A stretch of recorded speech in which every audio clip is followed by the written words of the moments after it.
आओ अब सुनते हैं शिव शंकर खंडेलवाल जी को, जो हमें कक्षा 11 हिंदी विषय के अध्याय 2 मियां नसरुद्दीन को सुनाएंगे और इसका अर्थ भी बताएंगे।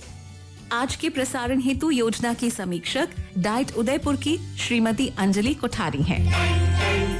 कक्षा 11 के छात्र छात्राओं की अनिवार्य हिंदी की पुस्तक आरो के अध्याय 2 कृष्णा सोबती द्वारा रचित मियां नसरुद्दीन, जो कि एक शब्द चित्र है, आपके लिए लेकर आया हूँ। मैं इस शब्द चित्र को आपके समक्ष रखूं उससे पूर्व मैं आपको इसके रचनाकार के साहित्यिक परिचय के बारे में आपको बताता हूँ। इस रचना के रचनाकार कृष्णा सोबती का जन्म 1925 में गुजरात पश्चिमी पंजाब, जो कि वर्तमान में पाकिस्तान में स्थित है, में हुआ है। इनकी प्रमुख रचनाओं में जिंदगी नामा, दिलो दानिश, ए लड़की, समय सरगम इनके उपन्यास हैं। डार से बिछुड़ी, मित्रों मरजानी, बादलों को घेरे, सूर्यमुखी अंधेरे के उनके कहानी संग्रह हैं। हम अस्मत् शब्दों के आलोक में क्रमशः उनके शब्द चित्र एवं संस्मरण हैं। कृष्णा सोबती को अपनी विभिन्न रचनाओं के लिए साहित्य अकादमी सम्मान, हिंदी अकादमी का शलाका सम्मान, साहित्य अकादमी की महत्ता सदस्यता सहित अनेक राष्ट्रीय पुरस्कार मिले हैं। हिंदी कथा साहित्य में लेखिका की एक विशिष्ट पहचान है। वे मानती हैं कि कम लिखना परंतु विशिष्ट लिखना चाहिए। उनकी इन्हीं विशिष्टता, संयमित लेखन और साफ सुथरी रचनात्मकता ने उनका एक नियत नया पाठक वर्ग बनाया है। उन्होंने हिंदी साहित्य को कई ऐसे यादगार चरित्र दिए हैं जिन्हें अमर कहा जा सकता है, जिनमें प्रमुख हैं मित्रों, शाहिनी, हशमत प्रमुख हैं। प्यारे बच्चों, भारत पाकिस्तान पर जिन लेखकों ने हिंदी में कालजयी रचनाएं लिखी, उनमें कृष्णा सोबती का नाम प्रथम कतार में रखा जाता है। इस विषय पर उनके द्वारा रचित जिंदगी नामा उनकी एक विशिष्ट उपलब्धि है।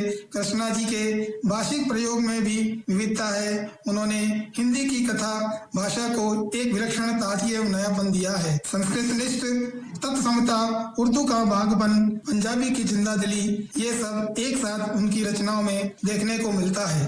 आज मैं आपके लिए जो पाठ लेकर आया हूँ वो उनके द्वारा रचित शब्द चित्र हम अस्मत् नामक संग्रह से लिया गया है। इसमें विभिन्न प्रकार की रोटियां बनाने में महारथी खानदानी नान भाई मियां नसरुद्दीन के व्यक्तित्व, रुचियों और स्वभाव का शब्द चित्रण खींचा गया है। मियां नसरुद्दीन अपने मसीहाई अंदाज से रोटी बनाने एवं पकाने की कला और उसमें खानदानी महारत को बताते हैं। वे ऐसे इंसान हैं जो अपने पेशे को कला का दर्जा देते हैं। प्यारे बच्चों, हम जानते हैं कि अलग अलग व्यक्तियों में अलग अलग प्रकार के हुनर, कला और योग्यता होती है। कोई सिलाई के क्षेत्र में, कोई कढ़ाई बुनाई के क्षेत्र में, कोई मैकेनिक के क्षेत्र में महारत हासिल किए होता है, तो कोई हलवाई के रूप में प्रसिद्धि प्राप्त करता है।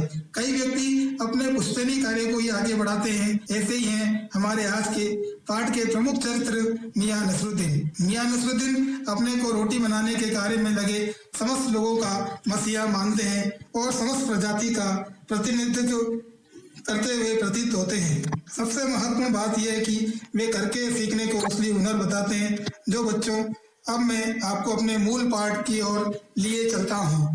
बच्चों, लेखिका एक दिन घूमते हुए दिल्ली शहर में, जो कि राजनीति, साहित्य और कला के क्षेत्र में महारत हासिल किए हुए हजारों मसीहों का शहर है, के बीच में पाठ के चरित्र मियां नसरुद्दीन, जो कि रोटी बनाने वाले लोग हैं, जिन्हें नान भाई कहा जाता है, की दुकान पर जा पहुंचती है। मियां नसरुद्दीन अपने आप को मसीहा के रूप में अपनी पहचान बना चुके हैं। लेखिका जब उनकी दुकान पर पहुंची तो वहां उन्होंने जल्दी आटा सनते हुए लोगों को देखा, तो एक बार लगा कि वो उस दुकान पर सेवैयां बनाने की तैयारी हो रही है। परंतु जब पूछने पर पता लगा कि वो दुकान तो खानदानी नान भाई मियां नसरुद्दीन की दुकान है, जो 56 प्रकार की रोटियां बनाने में सिद्धहस्त है।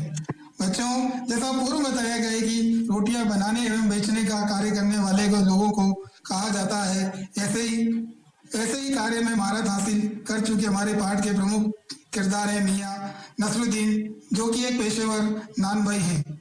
लेखिका द्वारा जब दुकान के अंदर जाकर दुकान का मुआयना किया गया तो उन्होंने ये महसूस किया कि जो शख्स अंदर गद्दी पर बैठा है उसके हाव भाव से अत्यंत ही अनुभवी है। चतुरता और भोलेपन के साथ एक साथ ही एक कुशल कारीगर में जो अपनी कारीगरी के प्रति अहम भाव होता है वह उनके माथे पर साफ झलक रहा था। मतलब यह है कि बच्चों, एक कुशल एवं दक्ष कारीगर में जो गुण होने चाहिए वे समस्त गुण लेखिका को मियां नसरुद्दीन में कूट कूट कर भरे गए हों ऐसा प्रतीत हुआ। लेखिका को ग्राहक समझकर मियां नसरुद्दीन ने लेखिका को आने का कारण पूछा। लेखिका ने उनके तेवर देखते हुए उनसे कुछ सवाल पूछने के लिए वक्त मांगा तो मियां नसरुद्दीन ने पंच हजारी पद पर आसीन होने वाले व्यक्ति के अंदाज में एहसान जताते हुए सहमति में सिर हिलाया और कहा कि थोड़ा समय तो निकाल लेंगे।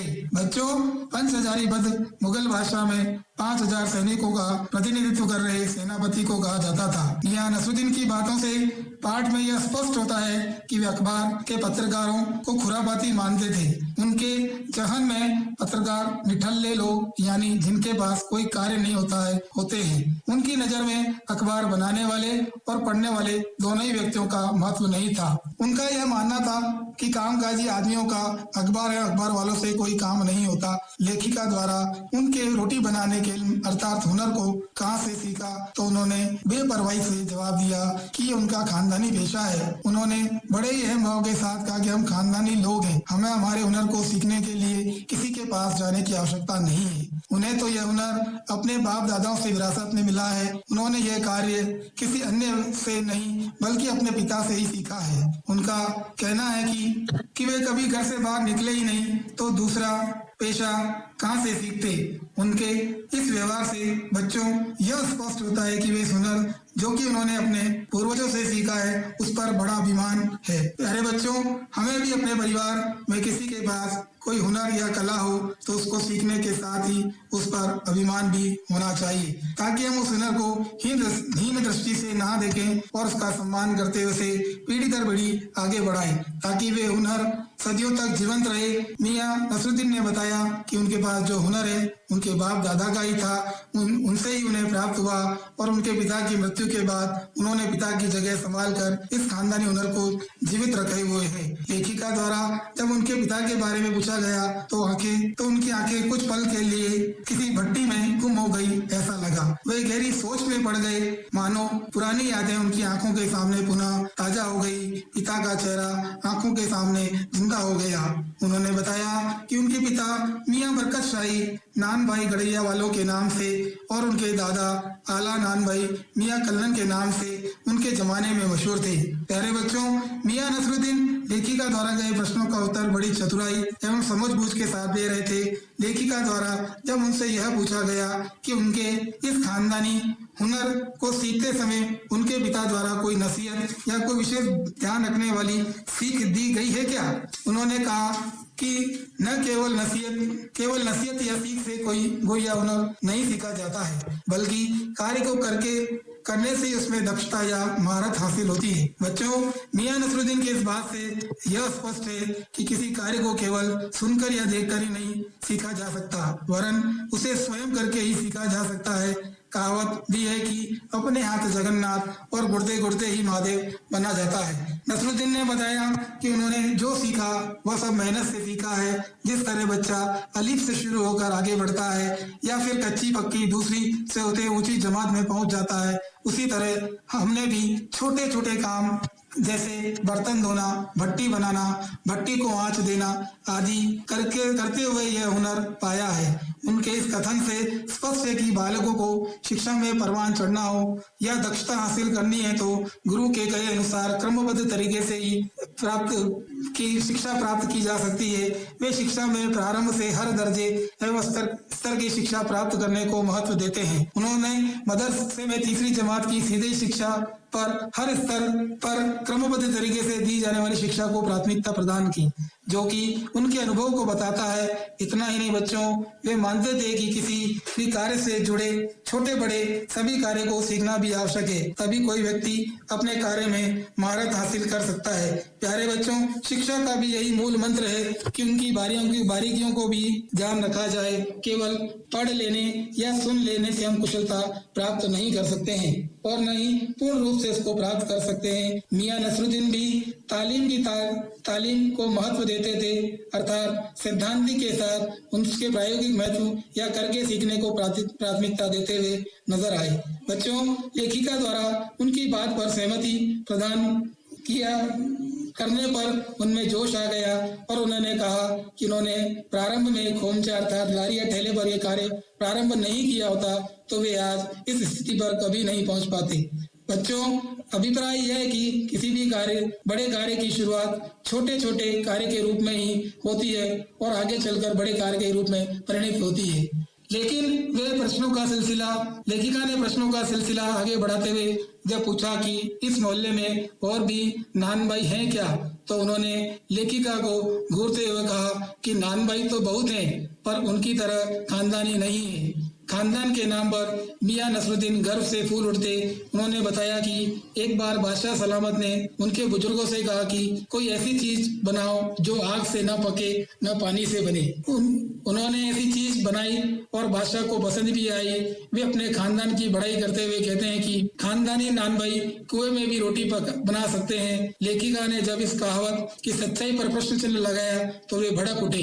लेखिका ने जब यह जानने की कोशिश की कि उनके बुजुर्ग किस भाषा के यहाँ काम करते थे तो उनका स्वर बदल गया, क्योंकि वे स्वयं भी भाषा का नाम नहीं जानते थे। वे इधर उधर की बातों से लेखिका का ध्यान भटकाना चाह रहे थे। उनके पूर्वजों के बारे में पूछे गए प्रश्नों का उत्तर सहज अंदाज में बढ़ा चढ़ा कर दिए, जो कि उनके खानदान के प्रति उच्च आदर, सम्मान एवं समर्पण को दर्शाता है।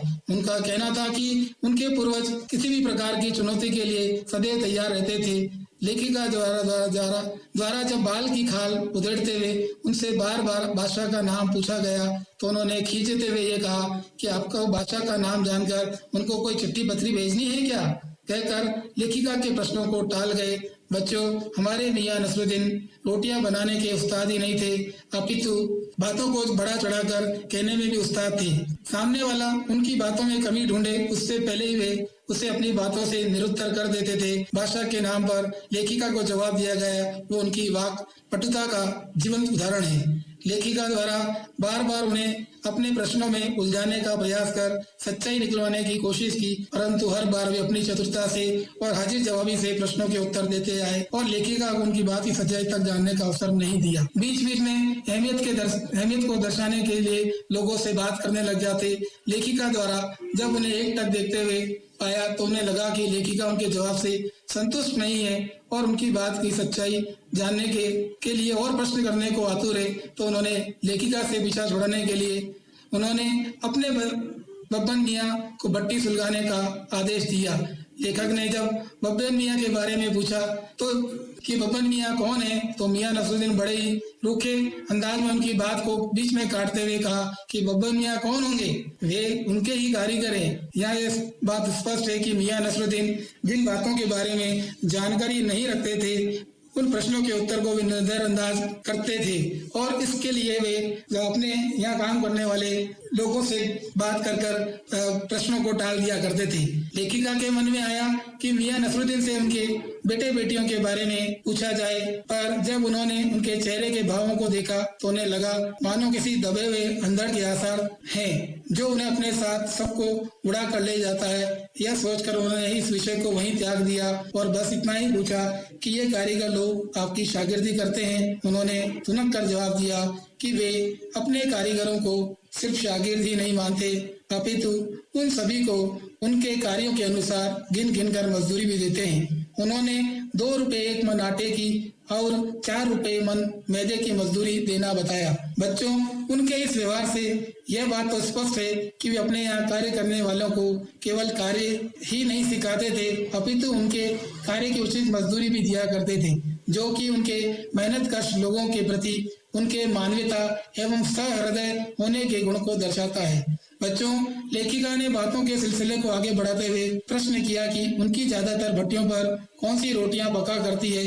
इस प्रश्न पर मियाँ नसरुद्दीन को कोई दिलचस्पी नजर नहीं आई और उन्हें लेखिका से पीछा छुड़ाने के लिए खींच कर कहा बाकर खानी, शेरमाल, ताफ्तान, बेसनी, खमीरी, रुमाली, गाव, दीवा, गाजेबान, तुनकी आदि विभिन्न प्रकार की रोटियों की किस्म बता दी।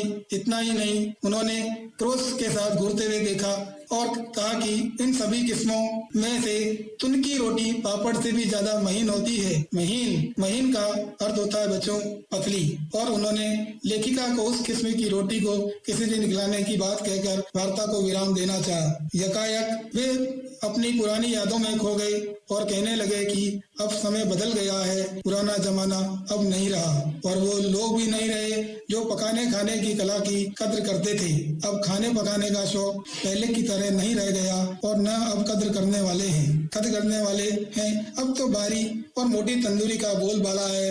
हर व्यक्ति जल्दी में केवल खाने और हजम करने तक ही सीमित हो गया है। अब रोटी की बनावट किस्म उसकी कला का महत्व समाप्त होता जा रहा है। न तो उनकी मेहनत से रोटी बनाने वाले और लोग रह गए और नई रोटी खाने पकाने के लोगों की कला को समझने वाले लोग। तात्पर्य यह है कि बच्चों, मियां नसरुद्दीन की नजर में आज के युग में कला की कद्र करने वालों की कमी हो गई है। लोग उपयोग कर भूल जाते हैं जिस प्रकार मियां नसरुद्दीन द्वारा बताई गई रोटियां की तैयारी किस प्रकार की जाती है, उसे तैयार करते समय किन बातों का ध्यान रखा जाता है, किस प्रकार की भट्टी में उसे पकाना है, पकाते समय कितनी देर तक पकाना है, किस तरह की कारीगरी इसमें लगी है, उसके पीछे कितनी मेहनत लगी है, इन सब बातों से अब कोई सरोकार नहीं होता। बस रोटी खाओ और हजम करो। पाठ के अंत में मियां नसरुद्दीन जमाने की उनकी कला और उनके हुनर के प्रति बेरगु से उदास नजर आए। बच्चों, पाठ को आलोचनात्मक दृष्टिकोण से देखा जाए तो यह शब्द चित्रण मियां नसरुद्दीन के माध्यम से पुश्तैनी कला को पीढ़ी दर पीढ़ी हस्तांतरण पर बल देने के साथ साथ अपने खानदानी हुनर पर गर्व महसूस करने की सकारात्मक सोच को भी जन्म देती है। लेखिका द्वारा इस शब्द चित्रण में उर्दू के सटीक शब्दों, कहावतों एवं मुहावरों का समय समय पर उपयोग कर पाठ में रोचकता उत्पन्न की है।